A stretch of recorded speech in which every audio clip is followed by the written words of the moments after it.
오늘 예배 시리즈 두 번째입니다. 예배 시리즈 두 번째. 오늘 제목은 인생 최고의 우선순위 예배. 다시 한번 함께 읽을까요? 시작. 인생 최고의 우선순위 예배. 우리 학계 1장 6절부터 11절까지 함께 보도록 하겠습니다. 학계 1장 6절부터 11절까지 여러분과 제가 교독하며 읽겠습니다. 너희는 씨앗을 많이 뿌려도 얼마 거두지 못했으며 먹어도 배부르지 못하며 마셔도 만족하지 못하며 입어도 따뜻하지 못하며 품꾼이 품삯을 받아도 구멍난 주머니에 돈을 넣음이 되었다. 나 만군의 주가 말한다. 너희는 각자의 소행을 살펴보아라. 너희는 산에 올라가서 나무를 베어다가 성전을 지어라. 그러면 내가 그 성전을 기껍게 여기고 거기에서 내 영광을 드러내겠다. 나 주가 말한다. 너희가 많이 거두기를 바랬으나 얼마 거두지 못했고 너희가 집으로 거두어 들었으나 내가 그것을 흩어버렸다. 그 까닭이 무엇이냐? 나 만군의 주의 말이다. 나의 집은 이렇게 무너져 있는데 너희는 저마다 제 집 일에만 바쁘기 때문이다. 그러므로 너희 때문에 하늘은 이슬을 그치고 땅은 소출을 그쳤다. 내가 땅 위에 가뭄을 들게 하였다. 산 위에도 곡물과 새 포도주와 기름 위에도 밭에서 나는 모든 것 위에도 사람과 짐승 위에도 너희가 애써서 기르는 온갖 것 위에도 가뭄이 들게 하였다. 아멘.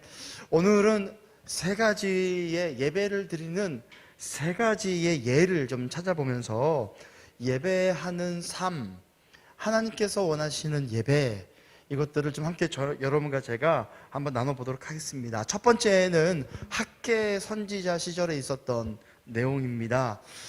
우선순위가 뒤바뀌어 버렸던 시절에 대한 내용입니다. 여러분 아시겠지만 학계 1장 1절에 보면은요, 다리우스 왕 2년이라고 표현되어 있습니다. 이 학계로 넘어가면서 이스라엘을 다스렸던 나라의 어떤 주도권이 좀 바뀝니다. 그 전까지는 여러분 아시겠지만 우리가 예레미야 통해서 계속 지금 하나님 말씀을 듣고 있지 않습니까? 예레미야 때 예레미야가 끊임없이 이스라엘 백성이 어디에 포로로 들어갈 것이라고 말합니까? 바벨론의 포로가 들어갈 것이다 라고 말합니다. 그러면서 예레미야는 25장부터는 이 포로 기간이 70년 될 것이다 라고 아주 구체적인 날짜, 그 해까지 언급을 하죠. 그리고 오늘 이 학계 선지자는요, 이 바벨론이 멸망한 지 BC 539년 바벨론이 멸망을 하고 BC 538년에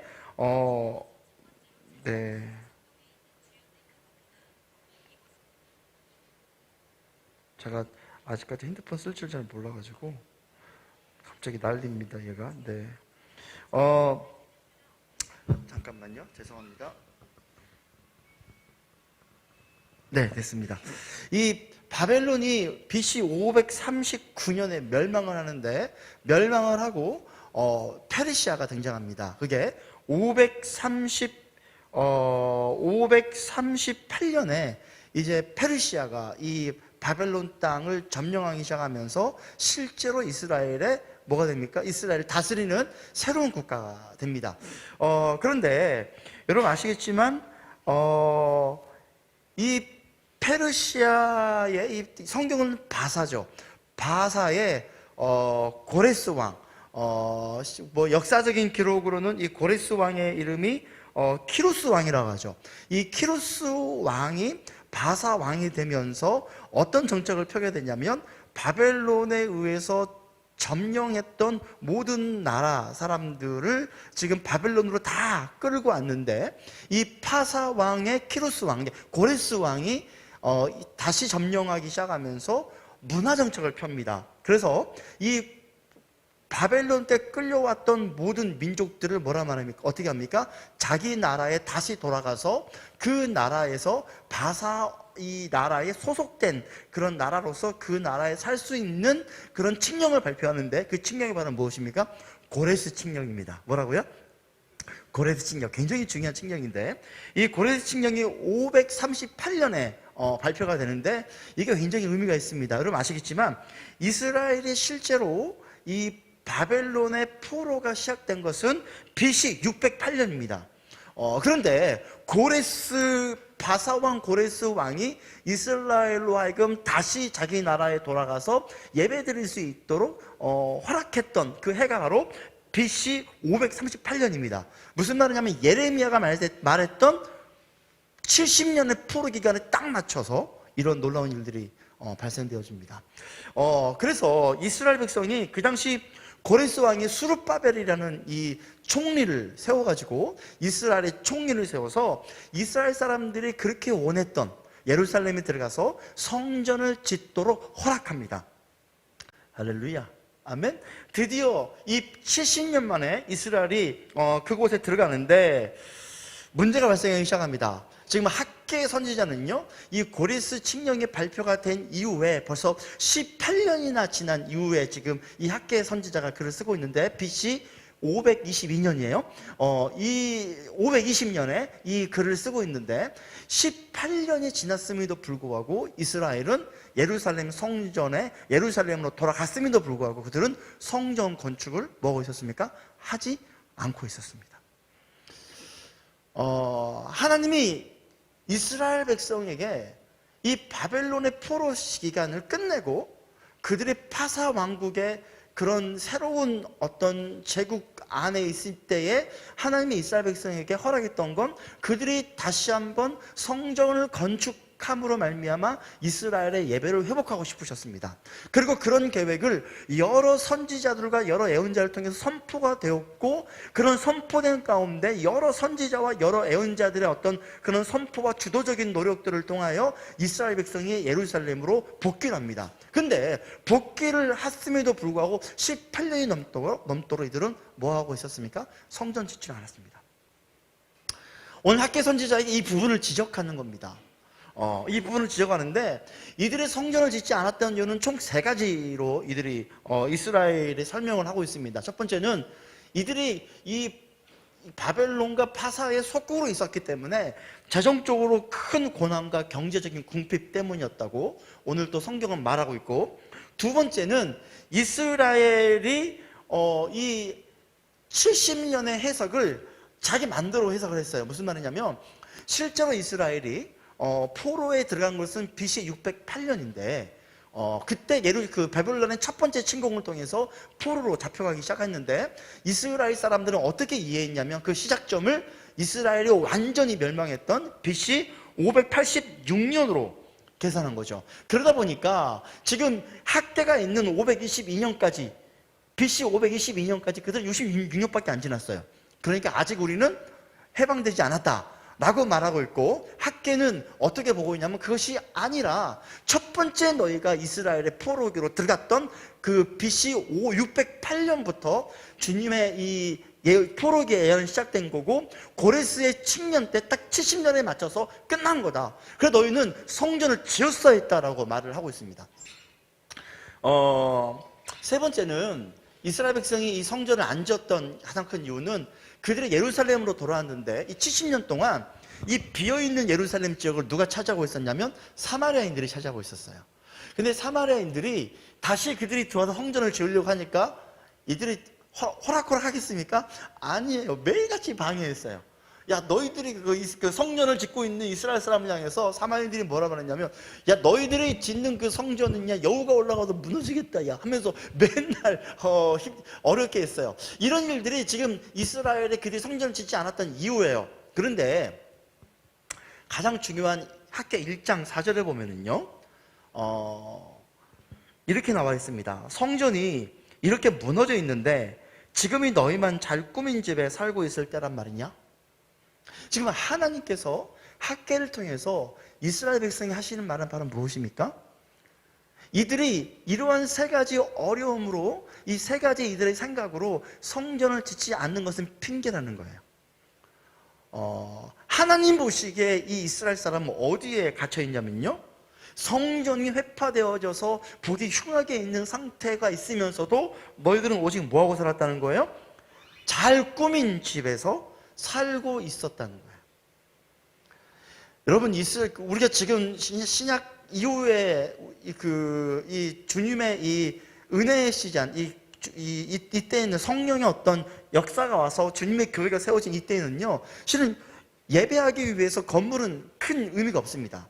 어디 가든 예배하면 되니까요. 근데 구약의 개념은요, 하나님께서 아직 성령께서 예수께서 이 땅에 오지 않으셨고 성령의 역사로 주님의 교회가 시작되지 않는 때이기 때문에 이들의 예배는 무엇을 통해 주로 되어졌습니까?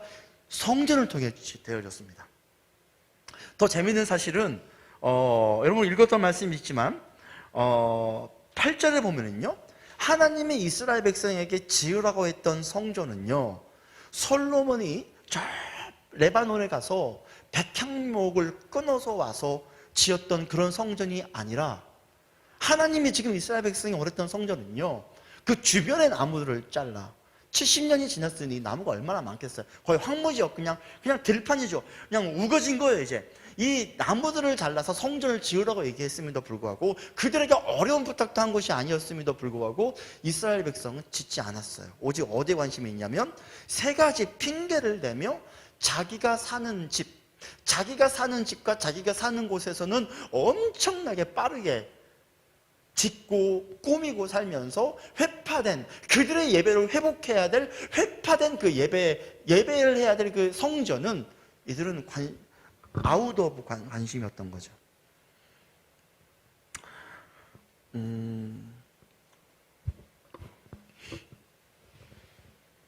5절에 그렇게 하나님이 이 학계를 통해서 말합니다. 너희들이 살아온 이 시간들을 꼼꼼하게 좀 돌아보아라. 너희들이 하고 있는 이 변명이 얼마나 가증스러운 일인지를 지금 하나님은 학계 선지자를 통해서 지적을 하고 있습니다. 그러면서 6절부터, 오늘 읽었던 6절부터 이스라엘 백성에 큰 어려움이 오는데, 어떤 어려움입니까? 씨앗을 많이 뿌려도 얼마 거두지 못하고, 먹어도 배부르지 못하고, 마셔도 만족하지 못하고, 입어도 따뜻하지 못하고, 품꾼이 품삯을 받아도 구멍난 주머니에 돈을 넣음이 되었다. 무슨 말입니까? 아무리 열심히 일하고 아무리 이들이 고생을 해도 그들의 소득은 그들을 만족하게 한다 못한다? 만족하게 못한다는.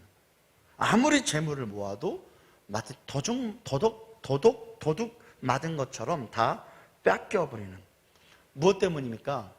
이들이 예루살렘에 돌아온 이유는 주님의 예배를 회복하기 위해 돌아왔음에도 불구하고, 이들이 이 주님의 이 약속을 저버린 채 18년 동안 70년의 포로 생활이 끝난 이후로도 18년 동안 이들이 그걸 하지 않고 멈춰 있다가 도리어 자기들의 집만 만들고 자기들의 소유만 배부르게 하고 자기들만 아름답게 꾸미다가 지금 하나님이 예레미야 그 학계를 통해서 지적하고 있는 내용이며, 이 일을 통해서 학계 시절에 이 이스라엘 백성이 어떤 상황에 있는지를 말하고 있습니다. 8절에 보면은요, 아까 얘기했듯이 8절에 보면 하나님이 원하는 제사는, 그 성전은 그 주변의 나무라도 잘라서 지으라는 거예요. 주변의 나무라도 잘라서 성전을 지어서 예배를 드리라는 거였어요. 9절에 보면은요, 너희가 많이 거두기를 바랐으나 얼마 거두지 못했고, 너희가 집으로 거두어 들었으나 그것들을 내가 흩어버렸고, 그 까닭이 무엇이냐? 나 만군의 주의 말이다. 나의 집은 이렇게 무너져 있는데 너희는 저마다 제 집 일에만 바쁘기 때문이다. 흩어버렸어요. 그들이 자기의 소득을 위해서 소득의 안정감을 누리고 살기 위해서 열심히 돈을 벌려 했지만, 하나님은 그들의 소득을 흩어버렸어요. 그 이유가 무엇입니까? 나의 집은 이렇게 무너져 있는데 너희들은 정확히 너의 집에만 바빴기 때문이다. 여러분, 우리가 예배함에 있어서 우선순위는 너무너무 중요한 영역이에요. 제가 교회를 섬기면서 최근에 제가 한국 교회를 보면서 가장 제가 안타까워 있는 마음 중에 하나가, 편만해진 기독교, 상식이 된 기독교. 저는 기독교의 진리와 기독교의 핵심과 기독교가 가지고 있는 그 위대한 능력을 잃어버린 채 편만해진 기독교, 굉장히 위험하다고 봅니다. 우리가 그리스도인이라는 구분점이 없어요. 그냥 내가 이 땅에서 잘 먹고 잘 살기 위한 하나의 옵션으로 하나님을 바라보고 예배를 바라보는 그런 시대가 돼버렸죠. 오늘 우리 서담 형제님의 나눔 제가 들으면서 어쩜 오늘 메시지가 이렇게 잘 만든지 모르겠어요. 놓으라는 거죠. 하나님이 되시도록 좀 보라는 거죠. 학개 선지자 시절의 이스라엘 백성은 그들이 예루살렘으로 돌아갈 수 있었던 그 포로 기간을 마치고 예루살렘으로 돌아갈 수 있었던 가장 중요한 것은 그들이 고레스 왕에게 이스라엘 백성으로 하여금 이스라엘의 성전을 지을 수 있도록 예배를 드릴 수 있도록 허락해달라는 그 요청에 고레스 왕이 좋다 하면서 보냈던 거였어요. 하지만 이스라엘 백성은 그걸 잃어버린 거예요. 여러분, 예배라는 것이 우리에게 있어도 되고 없어도 되는 그러한 예배로 우리가 생각하고 있다면 그건 심각한 문제인 것입니다.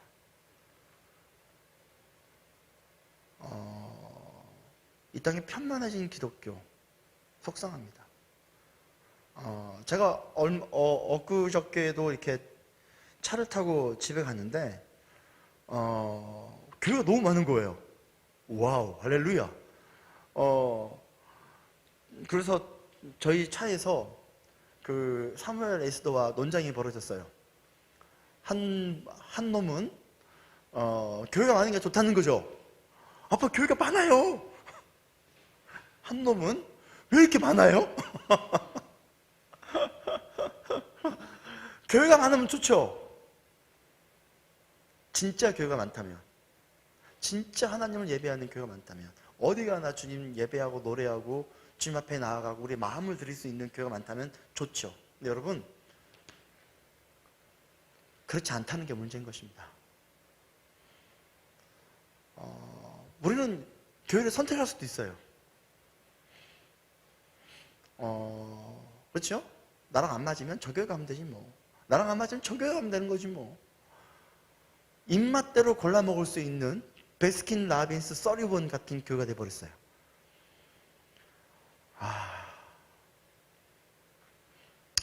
학계 시절의 이 사람들의 모습과 우리는 다르지 않는 시대를 살고 있습니다. 교회는 많지만, 예배 드릴 수 있는 기회는 많지만, 진짜 내가 하던 일을 멈추고, 내가 나를 위해 살았던 것들을 좀 멈추고, 내 중심의 삶을 좀 멈추고 하나님 앞에 돌아가 그 근원으로 돌아가는 그런 우리의 결정이 너무너무 중요한 때입니다. 10절 11절에 보면은요, 이게 단지 이스라엘 백성의 소득에 대한 문제로 끝나는 게 아니에요. 11절에 보면요, 하늘이 이슬을 그치고 땅은 소출을 그치고, 11절에 땅 위에 가뭄이 들고 산 위에도 곡물과 세포도와 기름 위에도 밭에서 나는 모든 것 위에도 사람과 짐승 위에도 너희가 애써서 기르는 온갖 것 위에도 가뭄이 들게 하였다. 온 생태계가 망가져 버린 것입니다. 여러분, 유다의 이러한 우선순위의 뒤바뀜은 유다를 통해서 그 주변의 이스라엘, 그 비옥한 가나안 땅, 비옥한 이스라엘 땅조차 황무지가 돼버릴 정도의 모습을 보이고 있습니다. 이런 일들이 오늘날도 우리 가운데 나타나고 있어요. 여러분, 학생이니까 주일날 공부해야 된다, 저는 100% 동의합니다. 할렐루야. 하지만 예배 드리고 공부하세요. 제가 고등학교 3학년 때 제가 지났으니까 얘기하는 거예요. 제가 신학대학을 가려고 준비한다고 말을 했음에도 불구하고 저희 담임 선생님이 주일날 주일날 학교를 나오라는 거예요. 8시 반까지. 그래서 제가 그 한번 제꼈어요. 고3 첫 주, 첫 주 주일날 선생님이 군기를 잡기 위하여 저를 어떻게 했겠습니까? 모든 학생의 모범을 삼기 위하여 저를 아주 그냥 때리는데, 여러분, 제가 말로 표현하지 못하게 맞았습니다. 여러분, 근데 놀라운 사실은요, 맞으면 맞을수록 더 선명하게 드러나는 게 있었어요. 더 선명하게. 여러분, 그렇게 맞고 다니는 얘기는 아니에요. 여러분, 지금은 많이 좋아진 것 같아요. 그 학생들의 어떤 처우들이. 여러분, 고3 자녀들을 둔 부모님들, 제발 자녀들 주일날 예배 빼먹고 학원 보내지 마세요. 여러분 주일날 다른 사람과 어떤 그 스케줄 잡는, 그 일에 대한 계약 잡는 거 하실 수 있어요. 근데 여러분, 지켜야 될 예배 시간 좀 지키세요. 내 입맛대로 믿는 예수라면 우리가 교회를 왜 나오겠습니까? 도대체 어디서 여러분 예배에 대한 분기점이 있고, 어디서 예배를 향한 여러분의 결정적인 그런 마음의 태도가 드러나겠습니까? 그건 예배를 지키는 거거든요. 특별하게 저렇게 온라인 예배니까 다행히 유튜브에 저희 예배 자료가 올라오잖아요. 그래서 저는 여러분이 원하는 시간대에 이 예배를 또 드릴 수 있다는 것도 너무 전 필요하다고 봐요. 여러분이 이 일이 있고 특별하게 꼭 해야 되고 책임져야 될 어떤 일들이 있는 경우에는요, 저는 이 예배를 여러분 뭐 저녁이라도 따로 봐도 저는 충분히 괜찮다고 봅니다만, 여러분 정말 예수님의 이름으로 제가 권면합니다. 선택할 수 있는 주도권이 여러분들에게 있다면 여러분 그 시간을 지키시기를 축원합니다. 아멘. 뭐 친구들과의 사귐 때문에 여러분 그러지 마십시오. 일주일간 내내 자기 마음대로 사는 거 아닙니까? 그리고 이건 예배자들 마찬가지입니다. 예배 프로그램 준비하고 예배 순서 준비하고 예배 섬기는 거 섬긴다고 하면서 예배를 못 드리는 행위. 여러분, 예배는 주일 11시는 아주 기본인 거죠. 예배는 우리 삶 저녁에 벌어져야 됩니다. 여러분, 우리는 그리스도인들은요, 이 땅에 하나님이 우리를 보내신 가장 중요한 이유는요, 이 땅에서 하나님의 예배를 드리기 위해서 우리를 보내신 거예요. 성교가 무엇이냐면요, 예배가 없는 곳에 예배를 만들어내는 게 성교예요. 이 예배는 여러 가지로 해석할 수 있겠지만 가장 중요한 예배의 그 본질, 여러분 결국 우리는 이 땅에서 예배를 회복하기 위해서 하나님 이 땅에 우리를 보내신 거예요. 할렐루야. 마치 이스라엘 백성의 예배를 회복하기 위하여 그들을 다시 예루살렘에 보냈던 것처럼 70년 만에. 와우, 할렐루야. 여러분 70년 만에 예배를 드리면 얼마나 감격스러웠을까? 저는 아직도, 제가 참 군대 얘기 죄송한데, 저는 아직도 306 보충대에서 그 드렸던 첫 예배를 전 잊을 수가 없어요. 제가 306 보충도에서 그 갑자기 군인이라는 존재가 돼서 주일날 딱 교회를 갔는데, 제 평생 제가 하나님 내 삶을 주께 헌신하겠습니다 했을 때보다 더 많이 울었어요. 내 평생 저렇게 노래 못하는 예배인도자가 서 있을 수 있냐 싶으면서도 어떤 예배인도자가 중요하지 않았어요. 그냥 예배인도자가, 제가 진짜 그냥 뭐라 그럴까, 그냥 노래 부르는 사람이 앞에 나가서 여러분 찬양하겠습니다 하고, 그것도 아니라 창송가를 진짜 멋들어지지도 않고 그냥 정말, 야 정말 진짜 제가 지금 들었으면요 제가 손가락질 칠 거예요. 좀 마음 좀 가지고 불러 했을 텐데, 진짜 노래 이상하게 불렀음에도 불구하고 그 교회에 앉는 순간부터 막 눈물이 막 흐르는데요. 아직도 잊지 못해요, 그 시간에. 근데 여러분 70년 만에 이들이 지금 돌아왔단 말이에요. 몇 년 만에? 70년 만에 그들이 그토록 원했던, 예레미야가 그들에게 경고한 지 70년의 그 포로 기간이 끝나고 드디어 이들이 예루살렘에 돌아왔는데, 이들은 여러 가지 핑계를 대며 그 성전을 18년째 안 짓고 기다리다가 학계 선지자를 통해서 굉장히 이들이 지적을 당한 이후 이들은 본격적으로 성전을 짓기 시작합니다. 여러분, 소득에 예수를 팔아먹지 마십시오. 여러분의 성공에 예배를 팔아먹지 마십시오. 할렐루야. 자, 두 번째 보겠습니다. 두 번째는 예배만을 드렸던 존재, 바로 누굽니까? 제사장들이죠. 이 제사장 중에서 에스겔의 제사장들을 좀 보도록 하겠습니다. 우리 에스겔 44장 11절부터 14절까지입니다. 오늘 읽는 게 굉장히 많아요. 이렇게 준비해 주셔서 감사합니다. 44장 11절부터 14절까지 여러분과 제가 교독하겠습니다. 그들은 이제 제사장이 아니라 내 성소에서 성전 문지기가 되고 성전에서 시종드는 일을 하게 될 것이다. 그들은 백성이 바치는 번제물이나 희생제물을 잡고 백성 앞에서 시종을 드리게 될 것이다. 나 주 하나님의 말이다. 그들이 전에 우상을 섬기는 백성들 앞에서 시중을 들면서 이스라엘 족속이 죄를 범하게 하였으므로 이제 내가 손을 들어 그들을 쳐서 그들이 지은 죄의 벌을 받게 하겠다. 그들은 이제 내 앞에 가까이 나오지 못하고 제사장의 직무를 맡지 못한다. 그들은 가장 거룩한 것뿐만이 아니라 다른 모든 거룩한 물건에도 가까이 가지 못한다. 이처럼 그들은 자기들이 저지른 수치스러운 일과 자기들이 저지른 그 역겨운 일 때문에 벌을 받아야 한다. 그래도 나는 그들에게 성전 안에서 해야 할 모든 일들, 곧 성전에서 시중드는 일들을 맡아 보게 할 것이다. 것이다. 아멘. 자, 이들을 예배만 섬겼던, 제사만 섬겼던 이들을 뭐라 말합니까? 레위 지파였습니다. 이들은 예배만 전담했던 사람들이었습니다. 이 제사장들의 특권은 하나님 앞에 가까이 갈 수 있는 특권이었습니다. 그리고 이 제사장들이 하나님 앞에 가까이 나아가 그 지성소까지 들어가 하나님 앞에 제사를 드림으로 말미암아 모든 이스라엘의 죄악들을 이 제사장이 예수님 하나님 앞으로 들어가서 사할 수 있는 그런 특권을 가지고 있는 존재였습니다. 그런데 여러분 예레미야 때를 보시면 알겠지만 이 성전 안에서 어떤 일이 발생되어졌냐면 이방신을 섬기는 예배 의식들이 나타나기 시작했습니다. 근데 놀라운 사실은 이 에스겔 시절에 이 제사장들이 이방신을 섬기는 제사 행위에 시중드는 일을 감당했습니다. 그들이 반대하지 않는 거예요. 잘못되었다고 말하지 않는 거예요. 무슨 말이냐면 이 제사장들의 개념에는요, 하나님을 섬기는 것보다 어디에 더 마음이 빼앗겨 있냐면요, 백성들이 재물을 가지고 오면 그게 어느 신들인지 간에 어떤 이 종교 의식을 하는 데만 집중하고 있었던 거예요. 우상숭배이죠.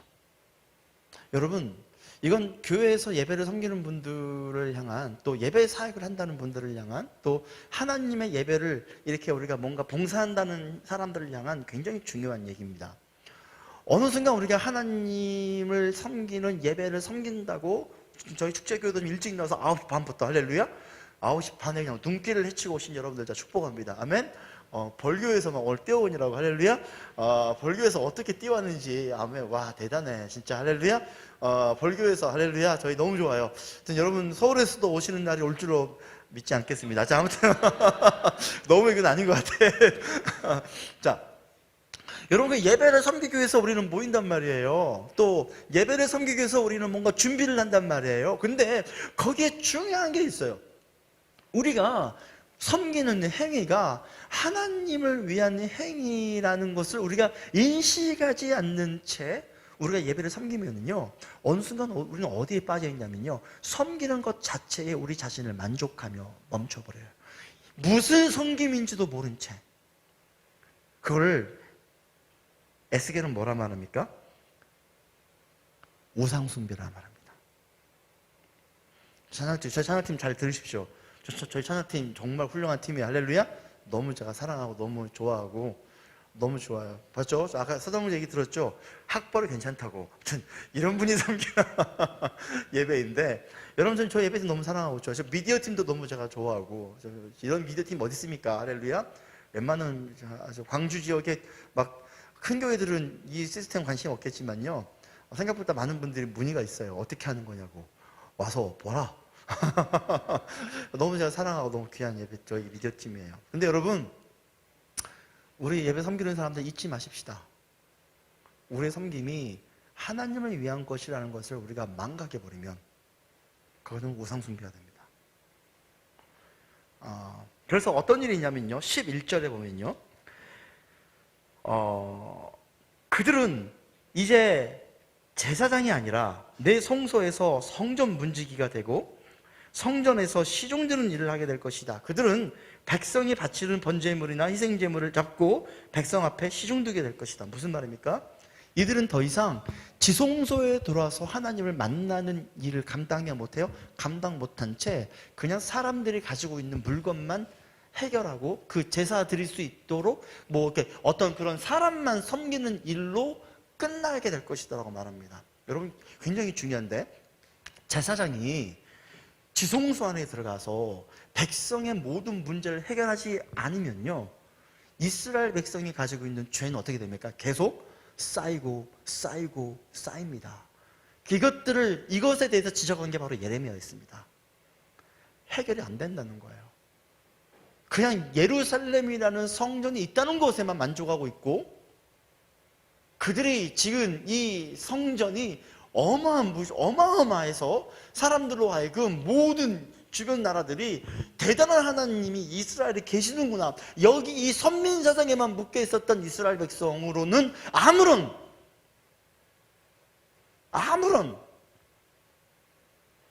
특별함이 없다. 계속 이렇게 진행된다면 너희는 포로가 될 것이다 라고 예레미야가 말했는데, 그 시절이 딱 에스겔의 시절입니다. 근데 결국은 이 문제가 해결되지 않아서 이스라엘은 멸망합니다. 여러분, 우리 예배 섬기는 분들 정말 하나님 잘 섬깁시다. 할렐루야. 아멘. 우리 예배 섬기는 분들도 가끔씩 하나님 잊어볼 때가 있어요. 왜? 하나님은 없고 글자만 남고 음악만 남는 그런 이상한 일들이 발생할 때가 있습니다. 여러분 진짜 우리 주님 잘 섬깁시다. 할렐루야. 너무너무 중요합니다. 그런데 이 예배를 섬겼던 사람 중에 또 중요한 사람이 누구입니까? 대제사장입니다. 자, 근데 사무엘상 2장 12절 17절 보겠습니다. 네, 오늘 굉장히 양이 많지만 우리 빨리빨리 가도록 하겠습니다. 사무엘상 2장 12절 17절 여러분과 제가 교독하겠습니다. 이 엘리 제사장에 대한 내용인데, 엘리의 아들들은 행실이 나빴다. 그들은 주님을 무시하였다. 제사장이 백성에게 지켜야 하는 규정이 있었는데 그들은 그것도 무시하였다. 누군가가 제사를 드리고 그 고기를 삶고 있으면 그 제사장의 종이 살이 3개 달린 갈고리를 들고 와서 냄비나 솥이나 큰 솥이나 가마솥에 갈고리를 찔러 넣어서 그 갈고리에 걸려 나오는 것은 무엇이든지 제사장의 몫으로 가져갔다. 실로에 와서 주님께 제물을 바치던 이스라엘 사람이 모든 이런 일을 당하였다. 그뿐 아니라 사람들이 아직 기쁨을 떼내어 태우지도 않았는데 제사장의 종이 와서 제사장의 종이 와서 제물을 바치는 사람에게 제사장님께 구워드릴 고기를 내놓으시오. 그분이 원하는 것은 삶은 고기가 아니라 날고기요 하고 말하곤 하였다. 제물을 바치는 사람이 그 종에게 먼저 기름을 태우도록 되어 있으니 그렇게 하고 난 다음에 원하는 것을 가져가시오 하고 말하면 그는 아니요 당장 내놓으시오. 그렇지 않으면 강제로라도 가져가겠소 하고 대답하였다. 엘리의 아들들은 주님께서 보시는 앞에서 이렇게 심한 죄를 저질렀다. 그들은 주님께 바치는 제물을 이처럼 함부로 대하였다. 아멘. 엘리 제사장의 두 아들 홈니와 비느하스가 등장합니다. 여러분, 대제사장이라고 하면 이스라엘의 예배를 총괄하는 굉장히 중요한 사람이자 지성소에 들어가 하나님의 현존 앞에 서게 되는 너무너무 중요한 인물입니다. 그의 두 아들이 홈니와 비느하스인데, 물론 그의 아버지가 했던 위대한 예배의 모습을 이 홈니와 비느하스가 봤겠지요. 그런데 너무 안타까운 사실은 홈니와 비느하스가 봤던 그들의 그 마음에 지금 들어가 있는 예배에 대한, 제사에 대한 개념은요, 바로 무엇입니까? 재물에 대한 문제였습니다. 재물에 관심이 많은 거예요. 이 홈니와 비느하스는 재물뿐만 아니라 성전에서 일하는 여사제들과의 어떤 문제들이 너무 많이 있었어요. 이 홈니와 비느하스는 주님 앞에 재물을 드리기 위해서 이 고기를 삶아요. 고기를 삶아서 주님 앞에 드리는데, 이 고기를 삶기도 전에 그들은 갈고리를 가져와서 찍어서 나오는 대로 다 누구 것이다? 제사장의 것이다 하면서 다 가져가 버리고, 사람들이 이 고기 예배를 섬겼던 사람들이 아니야, 하나님께 드릴 것을 다 하고 나서 너희 것을 가져가는 게 맞아 했더니 뭐라 말합니까? 아니야, 삶은 고기도 필요 없고 날 것으로 내놔 해서 막 가져가요. 막 착취해요. 가져가요. 그 29절에 뭐라고 하나님 말씀하셨냐면, 그들이 나의 재물과 예물을 밟았다라고 얘기를 하고 있어요. 그래서 하나님이 뭐라 말합니까? 34절에 보면은요, 홈리와 비느하스를 내가 한날에 죽여버리겠다라고 말해요. 실제로 어떤 일이 있었습니까? 홈리와 비느하스가 그 주변 나라 이 블레셋과의 전쟁이 있었는데, 이스라엘이 전쟁을 나갈 때 이들이 출애굽할 때, 이걸 기억나십니까? 이스라엘이 출애굽할 때 이들은 항상 법궤를 가운데 두고 앞에다 두고 그 법궤 앞에 유다 지파가 막 소리를 지르고 가면서 그렇게 진군을 했단 말이에요. 이게 어떤 이스라엘의 어떤 전쟁의 양상이에요. 그래서 홈리와 비느하스 역시 자기들도 뭔가 공을 세우기 위하여 블레셋과의 전쟁에서 이 법궤를 들고 나가요. 그런데 여러분 잘 보셔야 돼요. 법궤대로 이 법궤 하나님의 임재와 실존을 무게감 없이 대했던 홈리와 비느하스는 블레셋과의 전쟁에서 죽임당합니다. 그리고 이 법궤를 블레셋에게 뭐합니까? 빼앗깁니다. 이때부터 법궤의 방황기가 되기 시작합니다.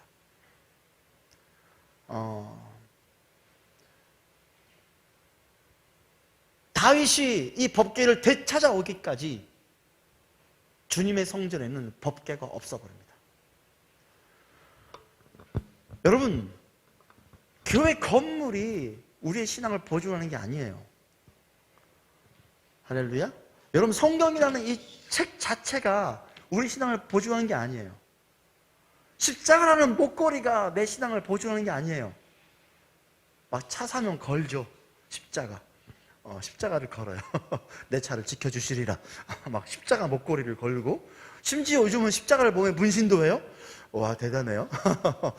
근데 여러분, 그런 어떤 상징물, 어떤 상징적인 것 자체가 우리를 대변하는 게 아니에요. 결국은 무엇입니까? 하나님 앞에 살아가는 삶의 모습이 중요한 겁니다. 그리고 이 자기의 두 아들이 죽었다는 소식을 들은 엘리 대제사장은 그 소식을 듣자마자 뒤로 쓰러져서 목이 부러져 죽고 맙니다. 여러분, 이걸 잘 봐야 돼요. 이런 엄청난 사건들을 보면서 와, 하나님 무섭구나. 와, 하나님 정말 엄청 잔인하시구나. 여기에 집중할 문제가 아니에요. 어디 집중해야 되냐면요, 하나님이 예배를 어떻게 대하시고 계시며 그 예배를 대하는 하나님의 어떤 이러한 태도를 사람이 어떻게 존중하느냐가 너무너무 중요한 영역이에요. 여러분, 그렇게 되시기를 축원합니다. 할렐루야. 여러분, 진짜 하나님이 원하는 예배를 드리시기를 축원합니다. 할렐루야. 자, 그런데 이 와중에 이 에스겔 시절에 이러한 잘못된 예배가 드려지고 있는 가정 가운데서도 하나님이 예배를 너무 귀하게 그들과만 예배를 드리고 싶으셔서 따로 떼어놓은 사람들이 있었어요. 할렐루야. 그들이 바로 누구냐면 사독의 제사장들이에요. 자, 한번 보겠습니다. 에스겔 44장 15절부터 19절까지인데 제가 쭉 읽겠습니다. 그러나 이스라엘 자손이 나에게서 떠나 잘못된 길로 갔을 때에도 레위 지파 가운데서 사독의 자손 제사장들은 내 성소에서 맡은 직분을 지켰으므로 그들은 내게 가까이 나와 나를 섬길 수가 있었고 내 앞에 서서 내게 기름과 피를 바칠 수 있다. 나 주 하나님의 말이다. 그들이 내 성소에 들어올 수가 있으며 그들이 내 상에 가까이 와서 나를 섬길 수가 있으며 또 내가 맡긴 지책을 수행할 수가 있다. 그러나 제사장들이 안뜰 문으로 들어올 때나 안뜰 문 안에서나 성전 안에서 직무를 수행할 때에는 양털로 만든 옷을 입어서는 안 되고 반드시 모시 옷을 입어야 한다. 머리에도 모시로 만든 관을 써야 하고 모시 바지를 입어야 한다. 허리에도 땀이 나게 하는 것으로 허리띠를 동여서는 안 된다. 그들이 바깥들에 있는 백성에게로 나아갈 때는 내 앞에서 직무를 수행할 때 입은 옷을 벗어서 거룩한 방에 두고 다른 옷을 갈아입어야 한다. 백성이 제사장의 거룩한 예복에 다 해를 입는 일에 있어서는 안 된다. 지금 이스라엘 예루살렘의 그 성소에서 에스겔 시절에 그 하나님의 그 예배를 완전히 평가절하해버린, 사람을 섬기는 것에 멈춰버린 이 에스겔 시절의 레위 제사장과는 달리 하나님을 따로 구분시켜놓은 사람들이 있었는데 바로 누구입니까? 사독의 제사장들이었습니다. 여러분, 사독은요 어디 사람이냐면 다윗이 이스라엘의 예배를 회복할 때 다윗에게는 두 명의 제사장이 있었습니다. 그 한 명은 사독이고 한 명은 누구십니까? 아비아달이었습니다. 누구라고요? 아비아달. 이 아비아달, 이게 사독과 아비아달이 있었는데 사독은 다윗 이후에 나올 왕으로 누구를 지목했냐면 솔로몬을 지목했고, 아비아달은 다윗 이후에 나올 왕으로 누구를 지적했습니까? 아도니아를 지적했습니다. 그래서 솔로몬이 왕이 된 이후에 이 아비아달 제사장은 유배를 당합니다. 이해되시죠? 유배를 당했고, 이 갈릴리 지역 유배를 당했고, 그 아비아달의 후손이 누굽니까? 우리가 지금 읽고 있는 예레미야예요. 이해되시죠? 갑자기 그래 몇 분 말했는데 쏠 때도 제가 자 중요한 이 사독의 제사장은요 어떤 존재냐면, 다윗이 이스라엘 성전에서 빼앗겨버린 법궤를 다시 찾아올 때, 할렐루야, 다시 찾아올 때 이 법궤가 예루살렘 그 성전이 아니라 다윗의 앞마당에 진을 친 장막 안에다가 모셔두고 그곳에서 하나님을 예배하도록 진행했던 모든 예배를 관장했던 존재가 사독이었어요. 그러니까 이 하나님이 원하는 예배에 대한 하트를 너무 잘 알고 있는 사람이었어요. 예배의 형식과 예배의 어떤 모든 것들이 아니라 결국 하나님이 원하는 것은 마음이라는 걸 사독은 너무나 잘 알고 있었고, 이 다윗의 장막 가운데 이 법궤를 놓고 예배를 드릴 때, 이 법궤는 아무나 볼 수 있는 곳이 아니에요. 만졌다는 죽고, 이 법궤가 있는 지성소는 대제사장만 갈 수 있는 곳인데, 이 법궤를 다윗의 앞마당으로 가져와서 그 법궤를 통해서 하나님 앞에 예배할 수 있는 공간이 되는 이 다윗의 장막의 예배를 관장했던 존재가 사독이었어요. 근데 이 에스겔 때에도 하나님은 이 사독의 마음을 알고 있었던 거예요. 할렐루야. 이 사독의 제사장 이 후손들의 마음. 그래서 이 사독만이 지성소에 그리고 지성소에 들어와서 예배를 드릴 수 있도록 허락해 주십니다. 근데 재밌는 사실은 이 사독에게는 어떻게 옷을 입으라고 합니까? 양으로 된 옷도 입지 말아라. 오직 무엇을 입어라? 모시로 된 옷을 입어라. 그리고 땀이 나게 입어도 안 된다. 머리도 심지어 모시로 된 것으로 입어라 그랬단 말이에요. 그리고 굉장히 중요한 개념이에요. 무슨 말이냐면요, 진짜 하나님이 원하는 건, 사람이 땀을 흘린다는 거는요, 유대인 관점에서 땀을 흘린다는 거는요, 일이에요. 사람의 일, 사람의 어떤 노력, 사람의 어떤 봉사, 이것을 의미하는데, 하나님이 그 지성소 안에 들어와서 사독 제사장들에게 원했던 게 바로 무엇입니까? 너희 땀 흘리지 아니한 옷을 입고 들어오라는 거죠. 모시 옷을 입고 있으라는 거예요. 여러분, 모시 옷 입어보셨어요? 요즘 많이 없어졌죠? 예전에 제가 할머니가 입은 걸 봤는데요, 거짓말인지 모르겠지만 항상 그 옷을 입으시면 저기 했던 말이 있어요. 냉장고 속에 들어온 것 같아, 이렇게 이렇게 맨날 저게 구라를 치셨는데, 우리 할머니께서 이 모시옷이라는 건요, 거기 그런 거 좋아하구나. 모시옷이라는 건 결국은 사람의 노력에 일도 없는 하나님과의 관계를 얘기하는 거예요. 아멘. 하나님이 원했던 것이 바로 그거였던 거였어요. 이스라엘 백성이 원했던 거는요, 그들의 제사드리는 행위, 재물, 어떤 형식, 이런 것들도 중요해요. 하나님이 주신 거기 때문에. 하지만 이런 절차를 주신 이유는요, 바로 무엇 때문이니까 내 의지와 내 노력과 내 모든 것을 다 내려놓고 결국 하나님과 나와 실존 앞에서 내 땀이나 내 노력으로 주님 만나는 것이 아니라, 하나님 앞에서, 내가 실존 앞에서, 그 중심 앞에서, 최고의 우선순위 앞에서 내 모든 하는 일을 멈추고 최고의 우선순위 앞에서 그분 앞에 서는 거예요. 이것을 사독은 잘 알고 있었어요.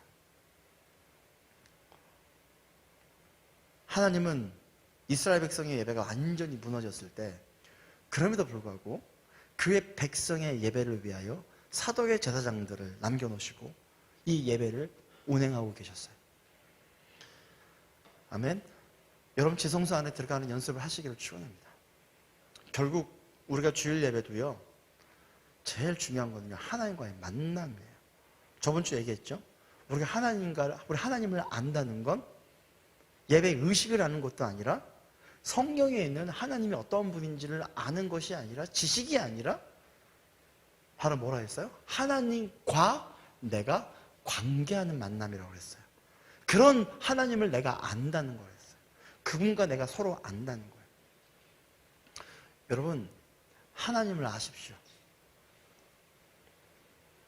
예배의 가장 중요한 것은 지성소에 들어가는 것입니다. 어디에 들어가는 거라고요? 지성소에. 지성소는 하나님과 내가 만나는 곳이에요. 할렐루야. 아멘. 이 지성소에 들어감에 있어서 비밀이 한 가지 있어요. 그게 뭐냐면요, 난 지성소에 들어가야 돼, 지성소에 들어가야 돼, 지성소에 들어가야 돼 하면서 막 지성소에 들어가야 돼 이렇게 들어가는 게 아니에요. 오늘 묵상 나눌 때 했던 것처럼 지성소에 들어가는 방법은 한 가지밖에 없어요. 내 하던 일을 놓고, 내 가지고 있는 내 욕망을 놓고, 내가 가지고 있는 내 마음의 모든, 내가 누리고 싶었던 내 모든 욕심을 내려놓고 그냥 아무것도 하지 않고 하나님을 보는 거예요. 여러분, 그때 어떤 일이 발생한지 아십니까? 우리의 죄가 씻어지는 문제는 둘째 문제이고, 그때 하늘로부터 계시가 쏟아지기 시작합니다. 우리 안에 하나님의 계시가 들어와요.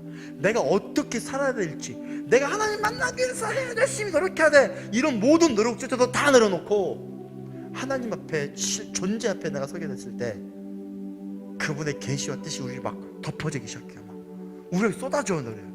성령께서 막 부어주세요. 내가 어떻게 살지 깨닫게 되고, 내가 무엇을 살지 깨닫게 되고, 내가 무엇을 결정할지 깨닫게 되고, 내가 내 삶 안에서 하나님 내가 뭘 원하시는지 끊임없는 공급이 내게 쏟아지기 시작해요. 그때 사람 눈이 밝아지죠. 눈에 생기가 돋아요. 두려워하지 않아요. 겁내지 않아요. 강하고 용맹한 눈빛이 나와요. 세상에서 내가 뭐라고 살까? 세상에서 내가 어떤 존재가 될까? 세상에서 내가 얼마나 돈을 벌고 살 수 있을까?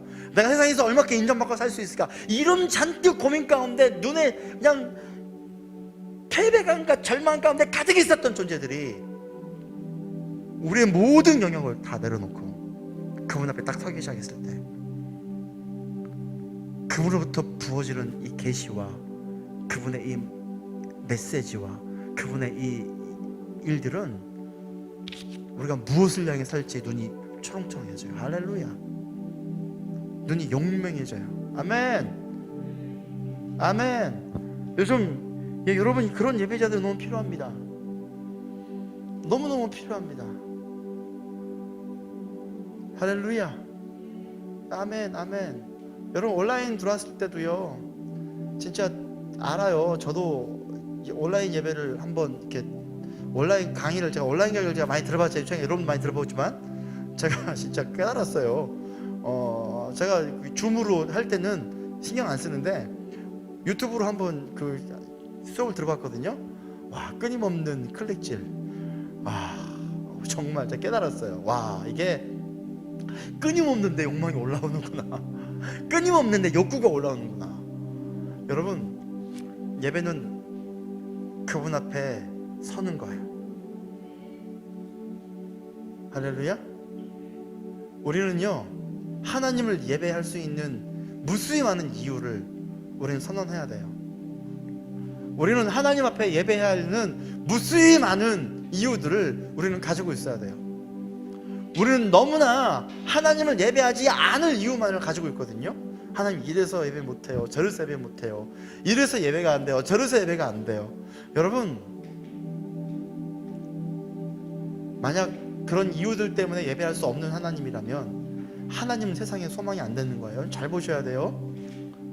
지금 당장 인생의 내 삶의 마지막을 오늘 내일 하시냐 하는 분들조차도 이 예배는 그들에게 소망이에요. 우리는 예배를 너무나 내 욕망 위에 예배를 세워놓고 있어요. 모래 위에 세운 집이에요. 무너지죠. 너무 예배를 내 어떤 이 땅에서 나도 잘 살아야 하나님도 좋으신 거 아니냐 하면서 무지막지하게 내가 만들어낸 그러한 이론 위에 자꾸 예배를 세우려고 그래요. 다 무너져요. 아무것도 얻을 수 없어요. 교회를, 그런 상태에서 교회를 10년 다녀도 아무런 변화가 일어나지 않아요. 여러분, 진짜 내 자신의 존재, 그 하나님이 하신 그 말씀에 기반해서 그 십자가의 보혈을, 오직 예수의 십자가의 보혈, 예수 십자가에 보이는 저번 주에 얘기했죠. 죽음이에요. 나의 죽음, 십자가에서 나도 죽었다는 것을, 나 모든 것을 다 죽인 그 죽음을 기반으로 하나님 앞에 서 있는 거예요. 이런 존재들에게 하나님 어마어마한 주님의 일들을 부어주실 것입니다. 할렐루야. 여러분, 우리가 주님 앞에 예배했으면 좀 좋겠습니다. 저희가 좀 찬양하면서 같이 좀 기도하는 시간 갖도록 하겠습니다. 우리 그 10,000 리즌이죠. 네, 우리가 주님을 찬양해야 될 10,000가지 이유. 이 노래 함께 부르고 저희 함께 좀 기도하도록 하겠습니다.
여러분, 결국 예배는 우리의 욕망과 욕심의 토대 위에 드릴 수가 있는 게 아니에요.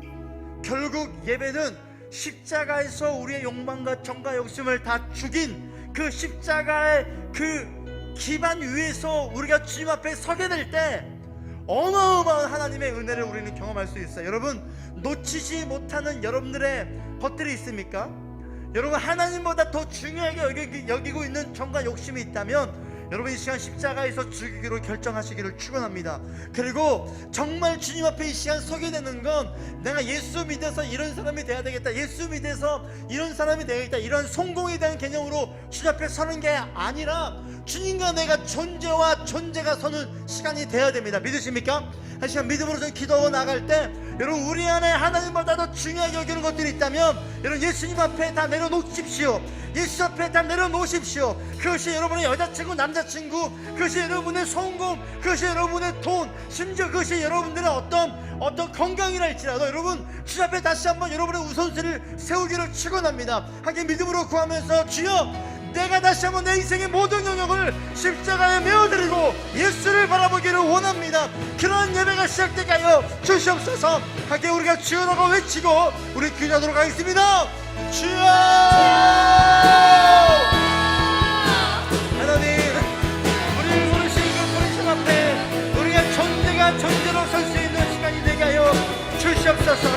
우리가 존재로 서고 하나님 내가 정말 하나님을 사랑하는 사람으로 주님을 바라보는 사람으로 아버지 내가 가지고 있는 모든 기반을 다시 한번 예수 그리스도의 십자가에다 내려놓고 하나님 그분의 그 십자가의 기반으로 주님을 예배하며 바라보는 인생이 될 수 있도록 도와주시기를 간절하게 소망합니다.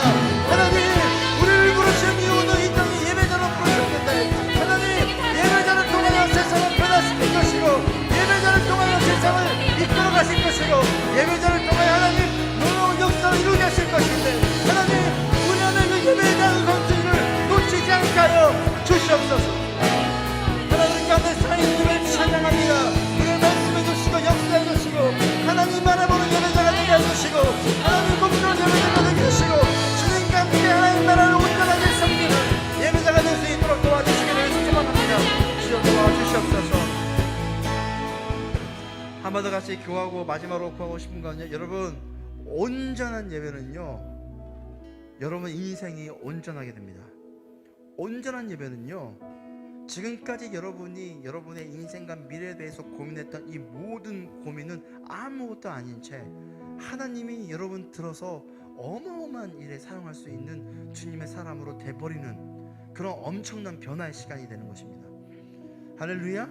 지금까지 여러분이 바라고 원했던 그 모든 것들은 아무것도 아니라는 것을 알게 될 것입니다. 하나님 손에 붙잡히게 될 때 하나님 얼마나 여러분을 귀하고 위대하게 쓰실지 여러분 기대하시기를 축원합니다. 우리 한 번 더 같이 기도하겠습니다. 하나님 온전한 예배가 우리 가운데 이루어지게 하여 주십시오. 그리고 하나님 손에 붙잡힌 사람으로 내가 사용될 수 있도록 역사하여 주시옵소서. 하나님 온전하게 나를 변화시켜 주십시오. 온전하게 예배가 일어나게 해주십시오. 저희 축제교회가 온전하게 변화되게 해주십시오. 우리 한 번 더 구할 때 여러분 하나님이 여러분을 들어 쓰실 것입니다. 그냥 두지 않으실 것입니다. 다니엘처럼 다윗처럼 하나님 역사하실 것입니다. 여러분 이 시간 믿음으로 구하십시다. 온전한 예배를 통하여 하나님 나를 사용하여 주시옵소서. 우리 삶을 올려드리며 한 번 더 같이 기도하도록 하겠습니다. 주여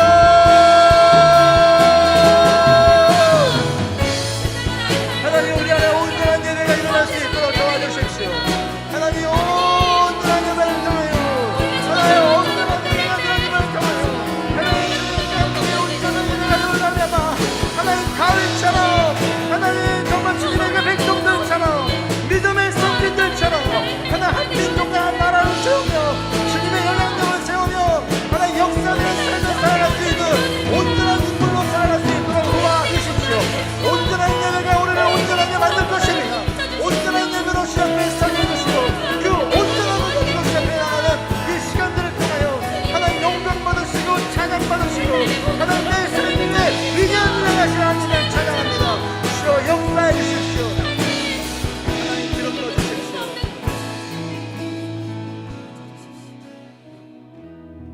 찬양의 내용은 찬양의 내 영혼 아멘. 찬양의 거룩하신 이름 이전과 다르게 찬양의 거룩하신 이름. 하나님